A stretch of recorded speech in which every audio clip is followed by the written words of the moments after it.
Dr. Richard Goossen has a passion for equipping, connecting, and inspiring Christian entrepreneurs.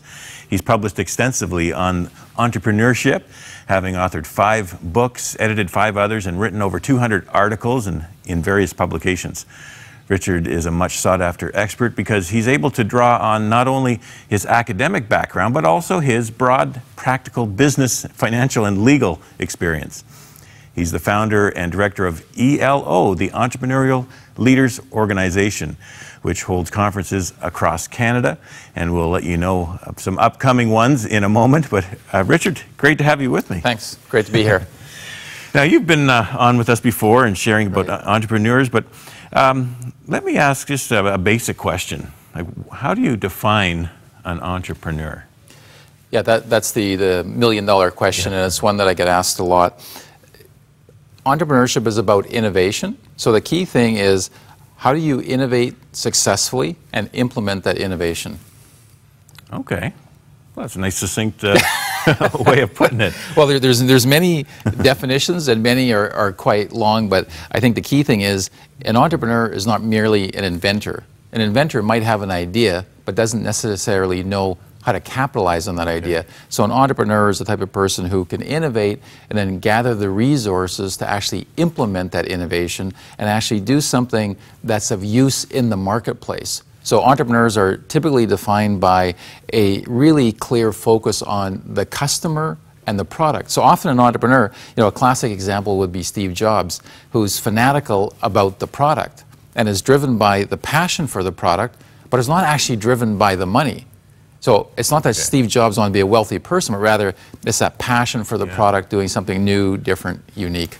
Sorry, that's a longer version. Yeah, no, that's good. And so not just having the vision or an idea and a light bulb moment, but knowing how to walk that out to the next step and actually make it happen. Yeah, and that's why entrepreneurs are doers. They're working outside the comfort zone. They're doing something that hasn't been done before and driving change. Yeah. Well, you have written, as I mentioned, several books. I'm holding a few of them here. E-preneur. Right. And Entrepreneurial Excellence and Entrepreneurial Leaders, Volume 5. Now, that means you've done a lot of volumes where you've researched, you've spent the time with the team and just interviewing a lot of these entrepreneurs and finding out, okay, what makes them tick, what makes them successful. So as you think through all that research that you've done, is there kind of an X factor that they have in common, the things that really say that this is what makes these entrepreneurs really successful?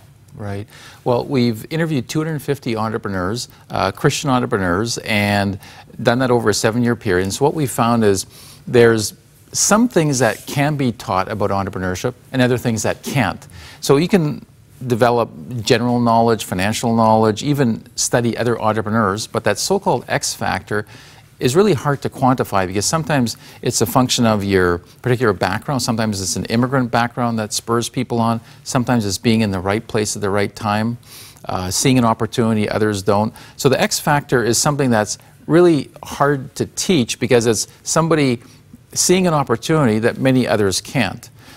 But that produces, let's say, the exceptional entrepreneurs. But the thing that we drive at with our conferences and our teaching is that everyone can learn to become more entrepreneurial, more innovative, whether it's in a church context or in a business context. So the unique entrepreneurs with that X factor, those are like the Wayne Gretzkys. So of course there is a Wayne Gretzky and there's a Sidney Crosby, but those are the exceptions. But it doesn't mean that you and I couldn't become better hockey players if we worked at it. So with entrepreneurship, I think the key thing for people to understand is everybody can become more entrepreneurial and more innovative, but it doesn't mean they'll be, the next Steve Jobs. So there's a special giftedness that some people have, like a Wayne Gretzky for hockey, that you can't really teach that part, but you can teach a lot of the other. And speaking of teaching, I know you do a fair bit of teaching as well at university levels. Whereabouts are you teaching? Yeah, I'm connected with University of Cambridge in the UK with a research center called Transforming Business. So we focus on enterprise solutions to poverty. And then I also co-teach a course at Regent College with Paul Stevens. Now, a lot of your your heart anyway, your passion is to help Christian entrepreneurs. Why that focus? Well, what I found is when I was teaching at a university level, there were a lot of issues related to applying faith in the marketplace that no one was addressing. So you have these entrepreneurs, and what I discovered is that there's lots of entrepreneurs who are actually in the church but not active in their church. So they've become disengaged.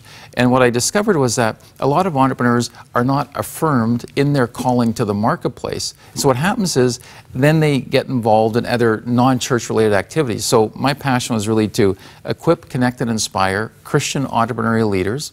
And that's why we set up these conferences, and we've gotten a really good response, because it doesn't seem that entrepreneurs are getting that affirmation elsewhere. Yeah, so I was going to ask, why the conferences? Because as you're saying, it's just a way to connect these people. So how you've done several of them already, and there's some more coming up. Yeah. How have you found that connection? Has it been working? Yeah. What's interesting is that the entrepreneur conferences have kept growing as a result of people's response to them. So we have no marketing budget. We basically have a newsletter we send out to people and it gets re-forwarded. But basically, a lot of entrepreneurs throughout almost every denomination feel they're not getting the encouragement for their calling to the marketplace. So when we have this event, it's amazing how we get so many people. We get 500 people at a conference focused on Christian entrepreneurial leadership.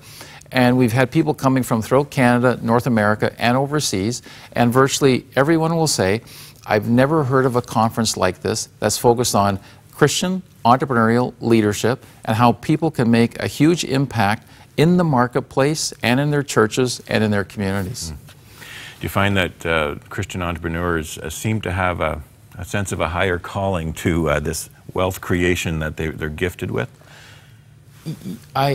I'd say they do, and then what we want to do is heighten that even more, because a lot of entrepreneurs, they don't fully grasp the theological nature of the entrepreneurial process. So for example, entrepreneurs are creative.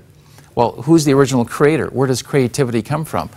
When you feel a strong purpose to do something, where does that purpose come from? It comes from the calling.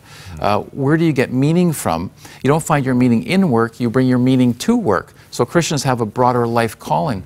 So what we like to do is not only inspire entrepreneurs, but actually give them more of a theological framework to understand that they are, in a sense, co-creators with God, that their entrepreneurial activities have a much higher purpose than simply making money. Making money is great, and of course that's the oxygen of the business, but it's part of a much greater dynamic, which is adding to creation.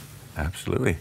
Good stuff. Now, the conferences are coming up, and we want to give you some information on how you can plug into one of these. You might be saying, well, I'm an entrepreneur, and I've never heard an opportunity to get together with others like myself, Christian entrepreneurs. So here are the conference dates coming up for you. So coming up very quickly, November 8th and 9th in Vancouver. Right. And actually, our CEO of Crossroads, Don Simmons, is one of your speakers there. Right.